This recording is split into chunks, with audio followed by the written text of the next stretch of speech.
అంటే ఒక పేదవాడు ఆంధ్రప్రదేశ్లోని so much so that ECI EC has registered directly CID cases enquiry చేయమని చెప్పి సిఐడి కేసు ఇచ్చింది చంద్రబాబు నాయుడు మీద, ఈ ప్రొపగాండా మీద, ఇటువంటి ఫాల్స్ ప్రొపగాండా మీద. వాళ్ళు కూడా అంటే ఏ స్థాయిలో వీళ్ళు అబద్ధాలు చెప్తా ఉన్నారని దానికి ఇంతకన్నా నిదర్శనం. ఆంధ్రప్రదేశ్లో నివాసం ఉండి 1 సెంటు భూమి, 1 అర్ధ ఎకర, పావు ఎకరం ఉండే ఒక పేదవాడు, వాడి ఆలోచన శక్తి మేరకు నేను ఈ ప్రశ్న అడుగుతున్నాను. ఆ భూమి మీరు సర్వే చేయొచ్చు, యాక్ట్ పెట్టచ్చు, టైటిల్ తీసుకురావచ్చు, ఏమైనా సంస్కరణలు ఏమైనా తీసుకురావచ్చు. ఆ పేదవాడికి ఉన్న సెంటు భూమి, అర్ధ ఎకరా, పావు ఎకరా భూమి ఉన్నవాడికి వాడి నా భూమి నా కిందే ఉంటుందని ధైర్యంగా భరోసాతో ఉండొచ్చా? మీరు అష్యూరెన్స్ ఇవ్వగలుగుతారు? భరోసాగా ఇవ్వడమే కాదు రజని, హోల్ ప్రాసెస్ ఈజ్ భరోసా ఇవ్వడమే కాదు, డబల్ భరోసా ఇవ్వడం. సింగిల్ భరోసా కాదు, డబల్ భరోసా ఇవ్వడం.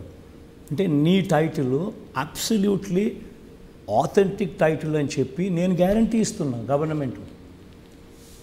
నువ్వు క్రయ విక్రయాలు చేస్తే రేపొద్దున ఎవడైనా నువ్వు నాకు ఫాల్టీ టైటిల్ అమ్మినావు అని ఎవడైనా నీ మీద కేసు వేస్తే, నిన్ను సూ చేస్తే government will stand guarantee and compensate you, and నీకు నష్టపరిహారం గవర్నమెంట్ ఇస్తుంది.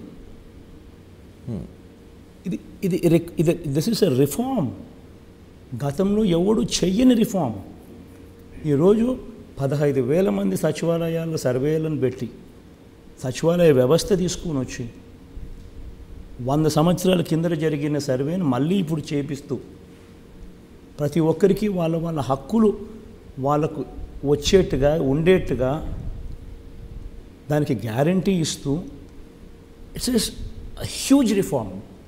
పెద్ద సంస్కరణ ఇది.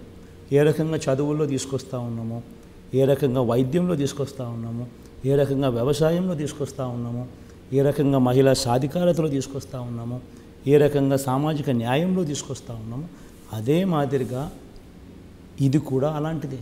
ఏ రకంగా హౌసింగ్లో తీసుకొస్తూ ఉన్నామో ఇది కూడా అలాంటి రిఫార్మే. It's big reform. ఇన్ఫ్యాక్ట్ నీకు అమెరికాకి అట్లా విదేశాలకు పోయినావు అని అంటే నీకు ఎందుకు లిటిగేషన్స్ కనిపించవు? వెస్టర్న్ వరల్డ్లో, అమెరికాలో నువ్వు ఏదైనా భూములు కొన్నారనుకో, మీరు ఎందుకు డిస్ప్యూట్స్ ఉండవు? ఎందుకు ఉండవు? మామూలు సాధారణ, because all these things are already there, మన దగ్గర లేవు. వై ఓన్లీ ఆంధ్రప్రదేశ్ అంటే ఏం సమాధానం? ఆంధ్రప్రదేశ్లో చెయ్యాలని తపనుంది. రజనీకి మంచి టైటిల్స్ ఇవ్వాలి అని చెప్పి నాకు తపనుంది. ఎవరో ఒకరు ఇనిషియేట్ చేయాలి. దీన్ని చెయ్యాలి అని అంటే ఇట్స్ అ హెర్క్యూలియన్ టాస్క్. ప్రతి గ్రామంలో ఒక సర్వేయర్ని తీసుకొచ్చాం. సర్వేయర్ లేని పరిస్థితి నుంచి, మండలానికి ఒక సర్వేయర్ కూడా సరిగ్గా లేని పరిస్థితి నుంచి ఏకంగా ప్రతి గ్రామంలోనూ ఒక సర్వేయర్ని తీసుకొచ్చడం. ఇవన్నీ చేస్తేనే చేయగలుగుతాం. ఇవన్నీ చేసి, ఇవన్నీ ఎస్టాబ్లిష్ చేసినప్పటికీ కూడా ఇట్ టేక్స్ టైం. ఈరోజు వేసిన విత్తనం ఇవి పూర్తి కావడానికి ఇంకో 2-3 సంవత్సరాలు పడుతుంది. పూర్తిగా అన్ని రకాలుగా కంప్లీట్గా ఈ ల్యాండ్ టైటిలింగ్ అనేది ఎఫెక్టివ్లీ ఈ రోజు నుంచి గవర్నమెంట్ నీకు గ్యారంటీ ఇస్తుందనే పరిస్థితిలోకి రావాలనంటే ఫస్ట్ ఇవన్నీ కంప్లీట్ కావాలి. సర్వేలు మీకు అన్ని రకాలుగా కంప్లీట్ చేసి, సబ్ డివిజన్స్ చేసి, మ్యూటేషన్స్ పూర్తి చేసి మీ చేతుల్లోకి అది ఇచ్చి, అబ్జెక్షన్ లేదు అని చెప్పి దాన్ని డిస్ప్లే చేసి, దానికి కూడా కూల్ ఆఫ్ పీరియడ్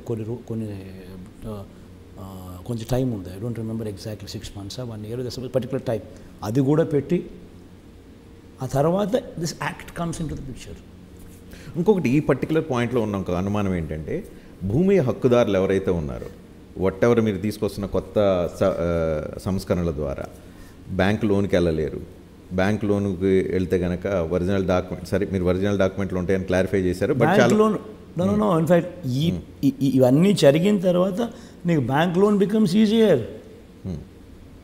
ఇవి జరిగిన వెరిఫికేషన్ అవసరం లేదంట. అవును, బ్యాంక్ లోన్ బికమ్స్ ఈజియర్. నువ్వు క్లీన్ టైటిల్తో, క్లియర్ టైటిల్తో, గవర్నమెంట్ గ్యారంటీడ్ టైటిల్తో, ఇన్సూరెన్స్ కూడా నీకు వచ్చే టైటిల్తో నువ్వు పోయి ఏ బ్యాంక్ దగ్గరికి పోయి టైటిల్ ఇచ్చినా కూడా, అంత క్లియర్ టైటిల్స్ బ్యాంక్లో నువ్వు ప్లజ్ చేస్తూ ఉంటే banker will be more than happy. So ఈ పర్టికులర్ ఇష్యూ ఇప్పుడు ఎలక్షన్ ఎజెండాగా మారిపోయినాయి. కొన్ని గంటల్లో ఎలక్షన్ పోలింగ్కి వెళ్ళబోతున్నాయి. ఈ తరుణంలో ఓటర్ల మీద ఈ అంశం ఎంత ప్రభావితం చూపుతుంది? ఈ సందర్భంగా ఓటర్లు ఎవరైతే ఈ అంశాన్ని బేస్ చేసుకొని ఎవరైనా ఆలోచన చేస్తే వాళ్ళకి ఏం క్లారిఫికేషన్ ఇవ్వదలుచుకున్నారు? చంద్రబాబు నాయుడు అనే వ్యక్తి ఒక మోసపూరిత మనిషి. అందుకనే ఈ ఎలక్షన్ కమిషన్ కూడా ఆయన మీద కేసు పెట్టింది. మేం పెట్టలా కేసు, ఆయన ఈ రకంగా అబద్ధాలు ప్రొపగేట్ చేస్తూ ఉన్నారని ఎలక్షన్ కమిషన్ కేసు పెట్టింది.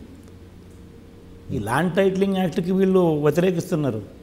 మోడీ అక్కడే ఉన్నాడు, అమిత్ షా అక్కడే ఉన్నాడు, వాళ్ళ ముందర మాట్లాడమని చెప్పండి. మనం చేసే ప్రతిదీ ఒక రెవల్యూషన్. దేశం మొత్తం మనల్ని ఫాలో అవుతుంది. రేపొద్దున మనం తీసుకొచ్చే చదువుల విప్లవం కూడా, మార్క్ మై వర్డ్, దేశం మొత్తం ఆంధ్ర మోడల్ ఫాలో అవుతారు. మనం తీసుకొచ్చిన వైద్యంలో తీసుకొచ్చిన రిఫార్మ్స్ దేశం మొత్తం ఫాలో అయ్యే పరిస్థితులు కూడా వస్తాయి. Everything is a reform. ఇక్కడ మనసు పెట్టి జరుగుతూ ఉంది పాలన. సొల్యూషన్ ఇవ్వడం కోసం తాపత్రయపడుతూ అడుగులు వేస్తూ ఉన్నాం. ఓకే.